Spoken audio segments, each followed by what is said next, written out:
నమస్కారం. ఈరోజు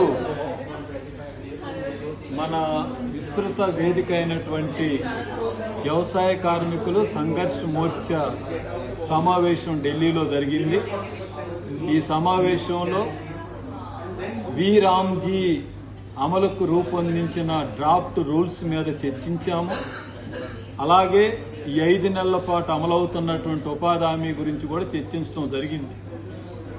ఈ సమావేశంలో నిర్ణయించింది కొత్త ఉపాధి హామీని రద్దు చేసి మోడీ తెచ్చిన కొత్త చట్టం ఉపాధి కూలీలకి నష్టం చేస్తే, విచ్ఛిన్నం చేస్తే ఇప్పుడు వచ్చినటువంటి రూల్స్ దానికంటే విధ్వంసం చేసేటట్టుగా ఉన్నాయి. కాబట్టి ఉపాధిని హరిస్తుంది, పేదల మరణానికి తోడ్పడుతుంది. కాబట్టి మేము ఈరోజు నిర్ణయించింది కొత్త ఉపాధి హామీ చట్టం రద్దు చేయాలా, మహాత్మా గాంధీ ఉపాధి హామీ చట్టాన్ని తిరిగి కొనసాగిస్తూ దాన్ని బలపరచాలని మేము డిమాండ్ చేయటం జరిగింది. దానికోసం రేపు జూలై 1వ తారీఖు నుంచి కొత్త చట్టం అమల్లోకి వస్తుంది. ఈ కొత్త చట్టాన్ని వ్యతిరేకిస్తూ దేశవ్యాపితంగా లక్షలాది కేంద్రాలలో ఆందోళనలు చేయాలని ఈ ప్లాట్ఫామ్ పిలిపించింది. కాబట్టి తెలుగు రాష్ట్రాల్లో అన్ని గ్రామాలలో, పంచాయతీలలో, మండలాలలో ఈ కార్యక్రమాన్ని జయప్రదం చేయాలని మేము కోరుతా ఉన్నాము. అలాగే కొత్త చట్టం రద్దయ్యేదాకా పాత చట్టం స్ట్రెంథెన్ చేసే వరకు మిలిటెంట్ ఉద్యమాలను కొనసాగించాలని సమావేశం నిర్ణయించాం. జిల్లా స్థాయి డెమాన్స్ట్రేషన్లో, స్టేట్ క్యాపిటల్ ఆందోళనలో, ఒక పెద్ద భారీ స్థాయి కన్వెన్షన్ ఢిల్లీలో కూడా జరపాలన్నటువంటి ఆలోచన ఉంది. అలాగే ఎంపీలు ఇళ్ల ముందు పార్లమెంట్ సెషన్ల కంటే ముందు ఎంపీలకు రిప్రజెంటేషన్లు ఇవ్వాలని, ఎంపీల ఇళ్ల ముందు, కేంద్ర మంత్రుల ఇళ్ల ముందు ధర్నాలు కూడా చేయాలని ఈరోజు సమావేశంలో మనం నిర్ణయం తీసుకోవటం జరిగింది. అలాగే ఫిట్ ఇండియా స్ఫూర్తికి తీసుకొని ఆగస్టు 10వ తారీఖున జైలు బరో కార్యక్రమాన్ని ఇప్పటికే ఇచ్చున్నారు. ఈ జైలు బరో కార్యక్రమంలో కూడా ఈ ప్లాట్ఫామ్ వ్యవసాయ కార్మిక సంఘాలతో అలాగే సంఘర్ష మోర్చాతో ఉన్న ఈ ప్లాట్ఫామ్ చురుగ్గా ఆగస్టు 10వ తారీఖు జైలు బరో కార్యక్రమంలో పాల్గొనాలని మేము విజ్ఞప్తి చేస్తున్నాం. ఇప్పుడు ఈ రూల్స్ లో ఉన్నవి కనుక మనం చూస్తే స్టీరింగ్ కమిటీ అని ఒక దాన్ని పెట్టారు. మొత్తం 55 క్లాజులు ఉన్నాయి, 7 భాగాలుగా 100 సబ్ క్లాజులు ఉన్నాయి. దాంట్లో ముఖ్యమైనది ఒకటి స్టీరింగ్ కమిటీ పెట్టారు. ఆ స్టీరింగ్ కమిటీ అధికారులతో ఉంటుంది తప్ప సంఘాలకు కానీ, మంత్రులకు కానీ, రాష్ట్ర ప్రభుత్వాలకు కానీ ఎవరికి ప్రాతినిధ్యం ఉండదు. మొత్తం కంట్రోల్ చేసేదంతా స్టీరింగ్ కమిటీ.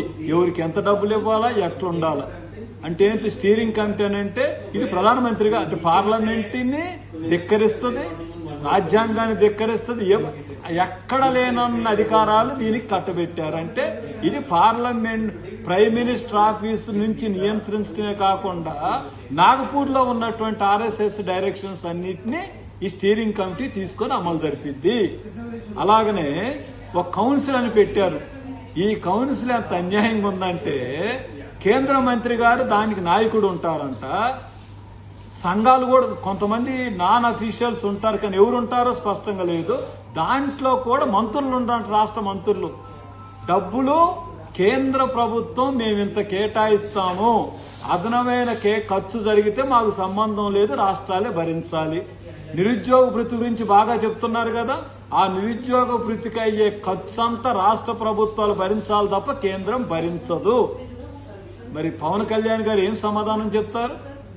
పవన్ కళ్యాణ్ గారు మోడీ గారు చాలా గొప్పగా ఉన్నారని, అసలు ఆంధ్ర రాష్ట్రం అభివృద్ధి కావటానికి కారణం మోడీ గారని చంద్రబాబు నాయుడు గారు చెప్తున్నారు కదా. ఆంధ్రప్రదేశ్ గురించి చెప్తాను.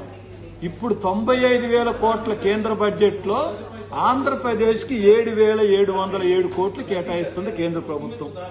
రాష్ట్రం వాటా 5,138,000 అంటే దాదాపు 12,400 కోట్ల 800 కోట్లు అందుబాటులో ఉంటాయి.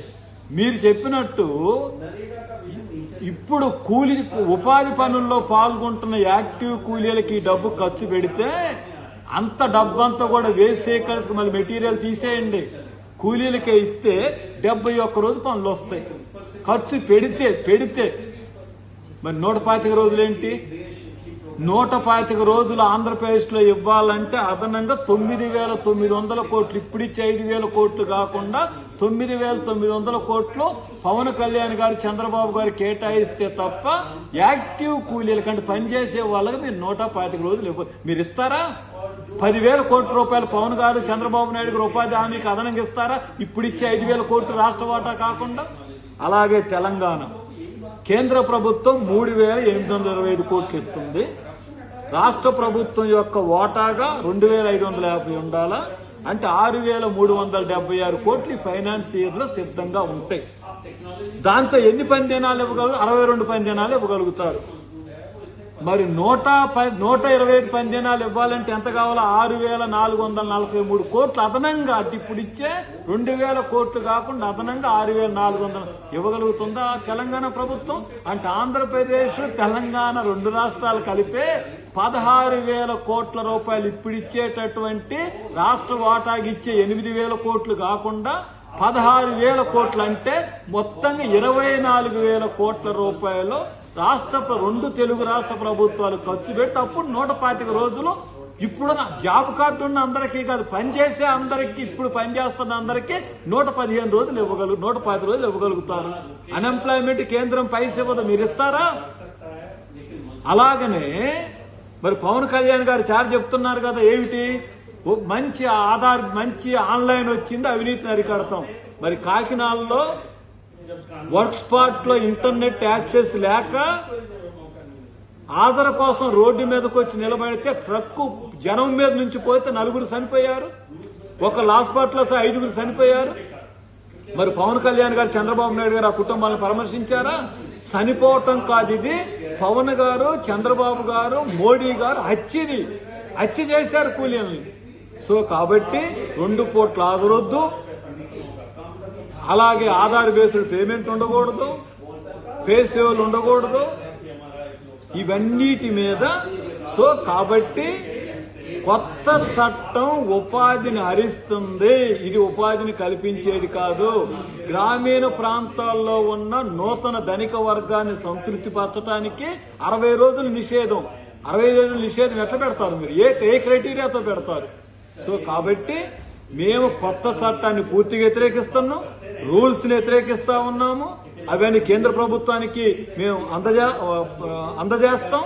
కాబట్టి తెలుగు ప్రజలను కోరేది, ఉపాధి హామీని నష్టపరచటం అంటే దళితుల మీద దాడి, గిరిజనుల మీద దాడి, మహిళల మీద దాడి, సామాజిక న్యాయం మీద దాడి, మన ఆత్మ హక్కుల మీద దాడి, మన డిగ్నిటీ మీద దాడి. మొత్తంగా చెప్పాల్సి వస్తే పట్టణాల్లో మనని వలసలు పెంచి యజమానులకి ఎట్టి చాకి ఉపాధి హామీ రద్దు కావటం అంటే నూతన తరహా బానిస విధానం రాబోతా ఉంది, వెట్టి విధానం రాబోతా ఉంది. దానికి తోడ్పడేటట్టే నరేంద్ర మోడీ గారు మహాత్మా గాంధీ చట్టాన్ని రద్దు చేసి జీరాంజీ చట్టాన్ని తీసుకొని వచ్చారు. కాబట్టి రాజకీయాలతో నిమిత్తం లేకుండా వ్యవసాయ కార్మికులు ప్రజలు అందరూ కూడా కొత్త చట్టం రద్దై పాత చట్టాన్ని స్ట్రెంథెన్ చేసేదాకా దీంట్లో పాల్గొనాలని ఈ రోజు ఇక్కడ జరిగినటువంటి ఈ సమావేశం నిర్ణయం తీసుకుంది.